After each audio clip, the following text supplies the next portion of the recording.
Jeff's Superscript is brought to you by Black Cat Comics and Collectibles. In my opinion, the best comic shop and clubhouse on the internet. Make sure to follow them at Black Cat Burbank on Instagram and ask them about their Stray Cats Club for special perks. Hi, I'm Jeff, and welcome to another one of my videos where I take a look at all the new comic books coming out on either October 19th or 20th, 2021. And I ask myself the question, what one new comic book would I buy this week if I could buy just one book? Well, kind of. I'm going to mix things up a little bit this week. More about that in a moment. But first, I want to take a moment to thank all of my subscribers. I appreciate you all so much. I just broke the 400 subscribers mark, and to me that's amazing that the channel continues to grow. I continue to get new subscribers. I really appreciate all of you so very much. If you want to keep supporting the channel, hitting likes prematurely helps a lot. So if you don't mind considering liking it, if you haven't already subscribing as well, I'd really appreciate that. All right, let's start off by taking a look back to my pick from 2 weeks ago, which was A Righteous Thirst for Vengeance, issue number 1. And the question remains, was it a worthy and worthwhile pick to be my just one book pick of the week? And the answer is, yeah. Yeah, it really was. I really liked it. It had very little dialogue in it, very little words. It was mostly drawings. Sometimes when I get a comic book, which I don't mind that at all, but sometimes when I get a comic book that doesn't have very much text, I blow through it really, really quickly, 15 minutes or less sometimes. This one, I think it took me longer to get through than a normal issue of a comic book with tons of dialogue, because I was pouring through every detail of every frame on every page. There was a lot going on. It was full of story and information without dialogue. And I found that really interesting and really compelling. And then at the end, the stakes got really, really high. And I'm not quite sure why the guy was where he was and what his relationship to what he found is and what's going to happen from here forward, but I want to know more. I thought it was really good. It was not what I am used to seeing from Rick Remender, who's usually kind of like fun and playful and adventurous in the stuff that I've read of his. This was dark and interesting and nuanced, and I really, really liked it. If you picked up A Righteous Thirst for Vengeance and you liked it or didn't like it, I'd like to know what your thoughts of it were down in the comments. But I really, really liked it, and I look forward to checking out more of it. All right, so we're going to move on with this week's books. And the thing that I'm going to do a little bit different this week is that I've got no pick. I've got no pick for me. I've got no pick that I recommend for you. I have 6 honorable mentions. It's not that this week's books are bad, it's just that none of them stand out to me. None of them are especially interesting to me to buy for myself or to recommend to you. So I'm just going to embrace 6 honorable mentions this week and just let that be what it is, okay? My first honorable mention that I want to tell you about is Gunslinger Spawn, issue number 1 from Image Comics. Here's the description. Introducing the launch of the second new monthly title spinning out of the Spawn universe, with one of the most popular characters in the entire Spawn mythology. This book contains 3 separate Gunslinger stories, each taking a look at his journey through time, from the Wild Wild West to the 21st century. Will his 200-year-old past come back to haunt him as he navigates the strange world of 2021? Get ready for the past and present to collide in this new ongoing title. Okay, I've mentioned this before. I'm not a big Spawn guy. I got nothing against Spawn, though. There are people out there that love Spawn, and I'm happy that you do. And if you love Spawn, you probably also love Gunslinger Spawn. I'm going to admit, looking at this character, he looks pretty rad. He looks pretty cool. If I was going to just check out a Spawn title for the for the sake of checking out a Spawn title, I'd probably check out this one. But it's just, more Spawn as far as I'm concerned. So for the Spawn enthusiast, this is a happy day. For those that don't care about Spawn, I don't think that you're necessarily going to become a Spawn fan through this, although you might be curious about it. I don't know if you like Westerns, you might be interested, but I guess it seems to be taking place in many different eras, I guess. So it's tough to nail down what the pros are for this title, but one of them absolutely is that it looks really, really cool. So if you're into cool, you might want to consider checking out Gunslinger Spawn this week. My next honorable mention is a new book called HELLCOP, issue number 1 from Image Comics. Here is the description. The title of the story is Welcome to Hell. When mankind first broke through the walls between dimensions, nothing could have prepared them for what they would find in known reality plane 1301-A. It was absolute hell. Literally. A covert security force was quickly assembled to patrol the hell plane and ensure that none of the nastier denizens made their way Earthside. They were dubbed the Pan-Dimensional Security Corps, the HELLCOPs. Okay, so I think basically everything you need to know about this title is right there in that description. It's kind of got a sci-fi feel to it, and that we're talking about, humanity has found a way to traverse dimensions, and they find this hell dimension, and now there's a team that's there to make sure that nothing creepy comes from said dimension. It could be fun, it could be entertaining, it could be something worth checking out. If you like sci-fi stuff, if you like maybe a little bit of horror stuff, it sounds like it's going to have a little bit of all of that. So if all of that sounds interesting to you, maybe it's something you check out this week. The next book I want to mention is a new book. It's called Nita Hawes's Nightmare Blog, issue number 1 from Image Comics. Here's the description. The title of this first story is The Fire Next Time. Here's the description. From the universe of Eisner-nominated series Philadelphia comes a terrifying new tie-in horror series by acclaimed Marvel writer Rodney Barnes and fan-favorite Spawn artist Jason Sean Alexander. Jimmy Sangster might have left Maryland for the vampire-infested city of Philadelphia, but there is still untold evil lurking the streets of Baltimore. The demon Corson has surfaced from the underworld to possess a once-wronged man, and his vengeance will come at the cost of humanity's despair.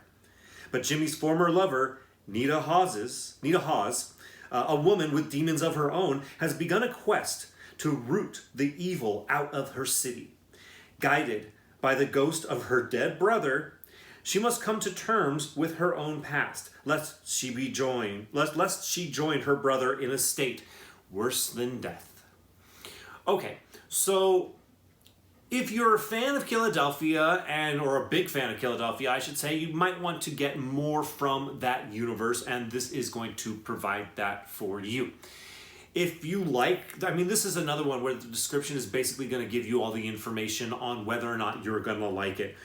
If you like, demon infestations, if you like dead ghost brothers or ghost dead brothers, this might be something for you. And considering this is coming out right before Halloween, this might be a nice book to pick up, if you're in a spooky mood. If you're in the Halloween frame of mind and you want to check something out that's kind of got a Halloween vibe, I bet you it's no mistake that this book is coming out 11 days before Halloween. So that might be a book for you if you want something a little bit spooky. For me, it doesn't sound particularly interesting. It's dead brother ghosts helping me out and demon, possessions. It's not really doing it for me, but once again, it might for you, and if it does, you might want to check out this book. The next book I want to mention to you is Phoenix Song Echo, issue number 1 of a 5-issue limited series from Marvel Comics. Here's the description. Straight out of her transformation in Avengers, Echo gets an exhilarating solo series from bestseller Rebecca Roanhorse. Against all odds, one of the most powerful entities in the Marvel Universe chose Maya Lopez, a deaf street fighter, as its new avatar. And the burning question on everyone's minds is, why? But Echo is the last person to answer. Still learning her new cosmic abilities and struggling with the Phoenix's overwhelming personality, Echo strikes out to return to her roots. But the reservation has even fewer answers. And where power goes, evil follows. Someone wants Echo to fail and unleash a power only the greatest heroes in history have been able to control. Avengers artist Luca Maresca joined superstar writer Rebecca Roanhorse for a story that will light the universe on fire. Okay, admittedly, I am a fan of the Phoenix Force. I am a fan of the X-Men, and I thought that the Phoenix is a really cool character.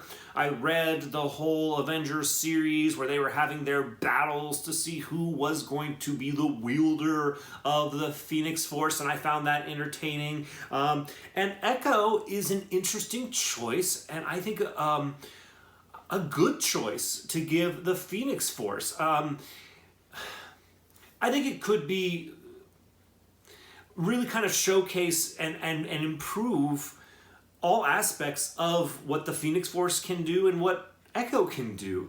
So if you're a fan of the Phoenix Force and the power that comes with it, you might want to consider checking this out. If you're a fan of Echo, you're definitely going to want to check this out. But if you're curious about the mashup of these two characters, you know, Echo and the Phoenix Force, then that's another reason to check this out. I think it could truly take Echo from being kind of a character that maybe people aren't so interested and excited about and really bring her to the forefront. So if you want to know more about her and what her having the Phoenix Force is going to be and what the future holds for them, you might consider checking out this book this week. The next book I want to mention to you is Catwoman, Lonely City, issue number 1 of a 4-issue limited series from DC Comics. Here's the description.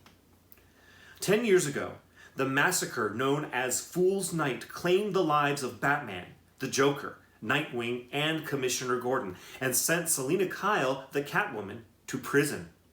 A decade later, Gotham has grown up. It's put away costumed heroism and villainy as childish things.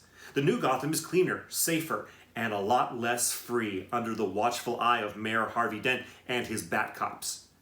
It's into this city that Selina Kyle returns, a changed woman, with her mind on that one last big score, the secrets hidden inside the Batcave. She doesn't need the money, she just needs to know who is Orpheus. Visionary creator Cliff Chang writes, draws, colors, and letters the story of a world without Batman, where one woman's wounds threaten to tear apart an entire city. It's an unmissable artistic statement that will change the way you see Gotham's heroes and villains forever. Okay, if I was going to have a just one book pick for this week, it'd probably be this one. Now, it is kind of an Elseworlds tale where Batman is dead, and so is the Joker, and so is Nightwing, and so is Commissioner Gordon. So it's definitely out of continuity. But I kind of like it for that. If you've watched my videos before, you know I like what-if stories. And this is a what-if story. What if this situation happened? And then, you know, this story focuses on Catwoman and her return to Gotham. I don't know, just a lot of these things in this story I find really kind of cool and compelling, and it sounds like an interesting story. It's only 4 parts, although issues do appear to be a little more expensive. I believe they're $7 a piece, and it is a black labeled book, so I don't know if it's one of those oversized format books or if it's comic book sized. I'm guessing because of the price it's probably oversized, but if you're a Bat fan, a fan of all things in the Gotham universe, especially if you're a fan of Catwoman, this sounds like a really good story, a really entertaining read. It probably has zero spec potential, but if you're looking for a good Batman story, I hope that it is written as well as the premise makes it seem like it could be. The premise seems really good to me, so I just hope that the writing lives up to the expectations of the premise. So something you might consider checking out this week. And finally, my last honorable mention this week is a new book called Nubia and the Amazons, issue number 1 of a 6-issue limited series from DC Comics, or DC I should say. Here's the description. After the thrilling events of Infinite Frontier, Nubia becomes queen of Themyscira, and the new title also brings challenges. With the unexpected arrival of new Amazons, our hero is forced to reckon with her past and forge a new path forward for her sisters. Little does she know, a great evil grows beneath the island, and it's up to this former guardian of Doom's doorway to unite her tribe before paradise is lost forever. This unforgettable miniseries from writers Vida Ayala and Stephanie Williams, along with all-star artist Alitha Martinez, brings the fan-favorite character back to the DCU for good. After Nubia, the world of the Amazons will never be the same. Okay, something I've said before in these videos, I love women who kick ass. I think women who kick ass are awesome. And I love female characters in comic books who kick ass. One of them, if not the premier one of them, is Wonder Woman. Wonder Woman is awesome. Now we have this Nubia story. So we're fleshing out the world of Wonder Woman. Is this going to be good? I don't know. I honestly don't know. The vibe I get is that it's a little bit, I don't know, like I said, we're getting more the world of Wonder Woman for the sake of getting the world of Wonder Woman. But there was that Future State title with the other Wonder Woman character, the Future State Wonder Woman character. I forget her name, and I forget what character she ended up becoming. Was it like Wonder Girl or something like that? I forget. But I read that Future State miniseries, and I found that entertaining. I found the character entertaining. I found the story entertaining. So I'm optimistic that Nubia and the Amazons, this book, this miniseries of 6, could also be entertaining. But I frankly don't have my hopes up for it. But that being said, if you're a Wonder Woman fan, I would check this out because in general, Wonder Woman themed stuff I think is pretty good. All right. It's a pretty lackluster week, guys, and it's a pretty lackluster video to go along with it. Forgive me, I hope there's still valuable information in this video for you. If any of these books, if you think I'm not giving them enough credit, let me know down in the comments. If there's a book that's coming out this week that I didn't mention, that you think I should have mentioned, let me know that down in the comments as well. As I mentioned in the beginning, likes are appreciated. They help grow the channel, and the channel's continuing to grow, so thank you all of you. Thanks to all of you who like this video and to all of my new subscribers as well. One last time, thank you so much for watching this video. I will see you in the next one.